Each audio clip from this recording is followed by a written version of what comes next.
What's up, Banger TV? Daniel DK here for one of the most anticipated videos of the year. This is the top 5 albums of 2023 as picked by you, the viewers. That's right. We asked you to comment your top picks of the year. We went through every single comment, tallied them all up, and figured out your top 5 of the year. So before you hop into the comments and criticize the list and tell me that my taste sucks, hey, these are your picks. I can't take no shit for this. These are your picks. I'm just the guy delivering them. But before we get into the top 5, I gotta say it was super close this year with tons of votes, and there are a couple shout outs I gotta give for bands that literally just missed the top 5 by this much. So let's get to it.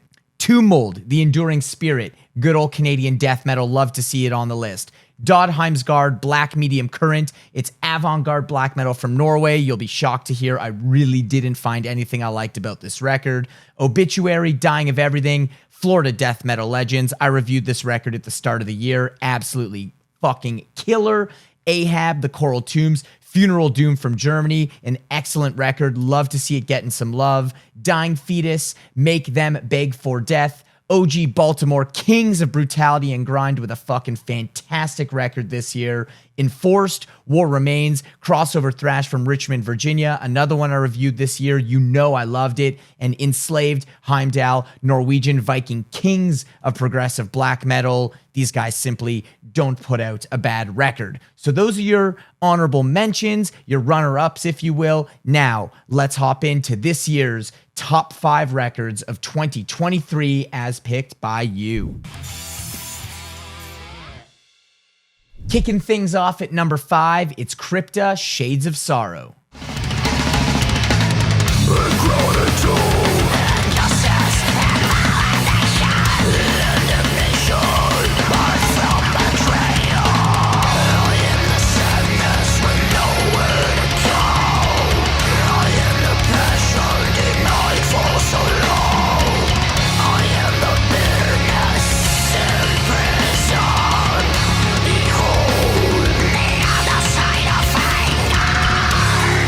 All right, kicking things off, very strong banger viewers. I was stoked that this one made your list. I love how vicious this second record from Brazil's all-female death metal outfit is. This is a big step up from the first record, and the crystal clear production makes it a pleasure to listen to over and over again. It's got huge riffs, hella melodic solos, active drums that drive the songs forward, and an incredibly piercing vocal that cuts through the mix perfectly. When a record is over 50 minutes long, but it flows at the same pace that a 35-minute record flows at, you know you've done something very right. This blend of old school songwriting and principles with modern chops and production is one of my favorite trends in death metal right now, and I can't wait to see what this band does next. This one is a definite 4 skulls from me.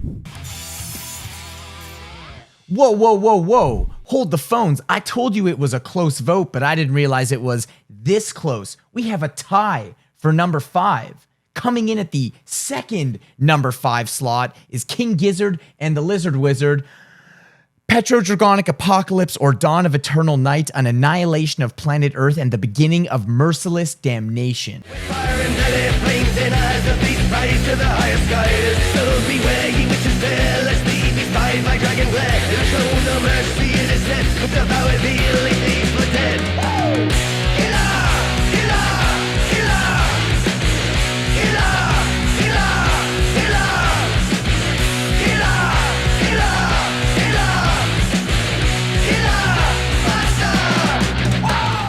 All right, I gotta say that a part of me wanted to have a recount or refer to the rule book when I saw this album on here, because this band is really more of a stoner rock or alternative or proggy or garagey experimental or whatever the hell they are, more than they are a metal band. But it's undeniable that when King Giz decides that they want to crank out a more metallic sounding record, they truly do not disappoint. And let's just say it. This is an excellent album. And though I don't think the tones, instrumentation, and structure necessarily reflect that of anything we would consider traditionally metal, there's no denying that this record as a whole is metallic as fuck and puts to shame a lot of modern interpretations of metal that we hear come across our desk here at Banger.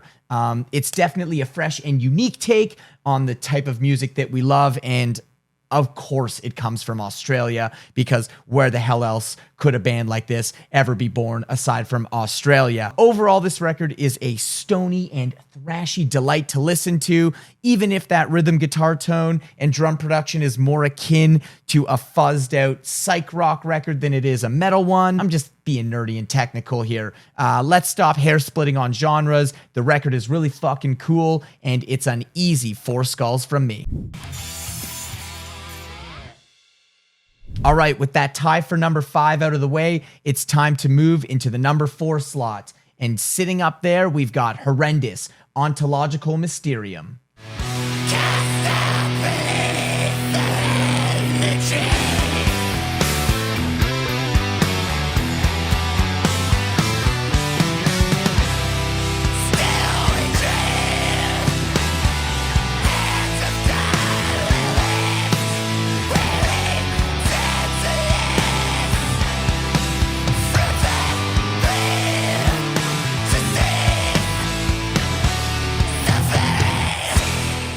All right, this one was a curveball. I was surprised to see this one on your list, but here it is. Philly's proggier than ever death metal powerhouse Horrendous. Now, I say powerhouse because for a couple years there, it really felt like these guys were putting out a record every single year. Now, on this record, they take the prog elements to a whole new level. A lot of people were comparing this record to late era death in its sound, but to me, the proggy, nerdy Radar is way closer to something Voivodian than it is death. It's loaded with some unpredictably uncomfortable riffing and technically proficient musicianship all around, but I gotta say, it just ain't for me. Kudos on keeping such a proggy and weird record to under 40 minutes, which allowed me to give it a bunch of listens without having to set aside hours and hours and hours. But even after sitting with it a bunch, nothing really stuck for me. The heavy parts are really, really heavy. I'll say that. The drums do kick ass. You know me, I love some technical drumming. And some of those weird time signatures did blow my mind. But as soon as you incorporate those weird circus music sounding harmonized licks, the very Les Claypool-minded bass parts that are super in the forefront, and the borderline campy, quirky vocals, I'm pretty much checked out, man. This record is clearly not for me, but for some of you, this is clearly the shit, and you love it. And I'll be the first to admit that the album art is fucking killer as well, so I will go ahead and give it a respectable 3 skulls. All right, let's keep climbing this list. At number 3, it's Hellripper, Warlocks Grim and Withered Hags.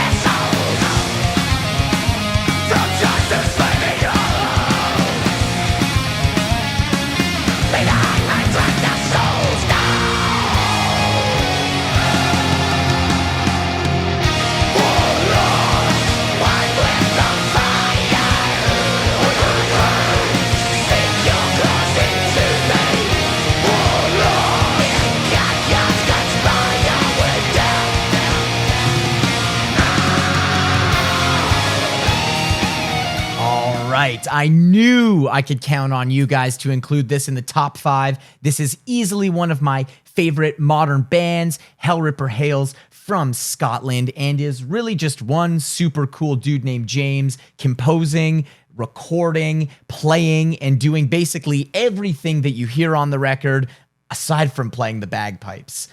This album sees Hellripper tastefully explore a bit outside of their usual very 80s inspired black speed and thrash roots without alienating any fans of the past. There's doomy atmospheric parts, more melodic leads than ever before. Also, shout out James for your lead playing, taking to all new heights on this album. Holy shit, you've been practicing. And the lyrical themes explore deeper topics than goats, curses, and hell, even though, don't worry, there's still plenty of that.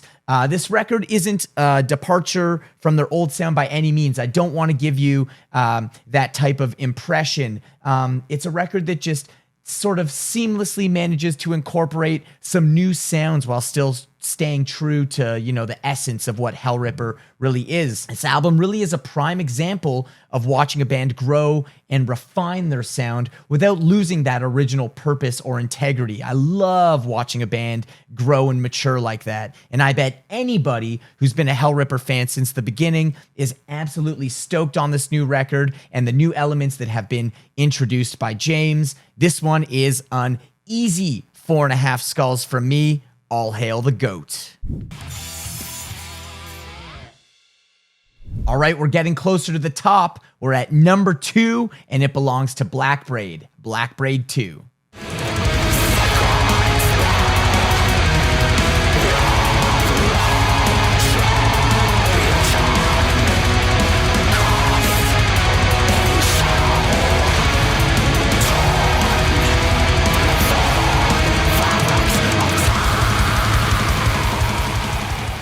Deep from the Adirondack Mountains comes the second melodic and epic record from this solo project that has seriously blown up faster than any metal band in recent memory. Interestingly enough, sound-wise, for a band that's marketed as atmospheric indigenous black metal, I kind of found that most of the riffing that's non-tremolo sounds closer to that of Melodeath to me than it does straight black metal. Huge props in the production on this record. It sounds massive and very clear. You can distinctly hear everything that's going on at any given time, which is the only kind of black metal I truly like. The inclusion of traditional flutes and the hand drumming is a really nice touch, but I'm gonna just say it, I thought there would be some more of that on a record that is so heavily pushed as indigenous, and that term comes up so often when talking about it. I just thought we'd hear more of that influence in the music overall. The album itself sounds very classic Scandinavian, heavy and melodic, and it definitely has its moments of pure headbanging worthy excellence, but it's a little long and it sometimes feels a bit unimaginative and samey. It definitely gets extra points for the Killer Bathory cover though. I did like it more than the debut album, but I'm still a bit surprised to see it so high on the viewer pick list. But clearly I'm a minority in that opinion, but I still get to rate it, so this one's getting 3.5 skulls. All right, here we are, the moment you've been waiting for. Can I get a blast beat, please? Coming in at number 1, the best metal record of 2023, as picked by you, the viewers. It's Cattle Decapitation, Terrasite.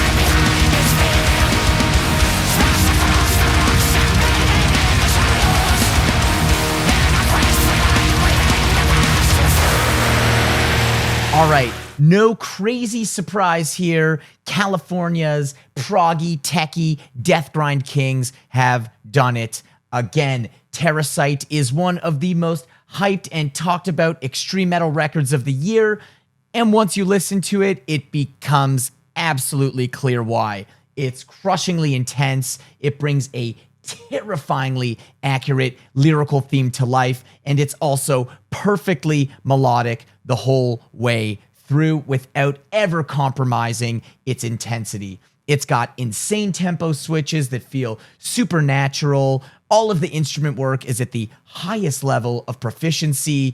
I literally get physically exhausted just listening to the drum parts and thinking about how I would even begin to play those parts. It's insane. Vocalist Travis Ryan delivers a world-class performance on this one, full of high, low, and clean variations of his signature vocal style as well. It has to be said, his enunciation, cadence, and timing is some of the best in the game.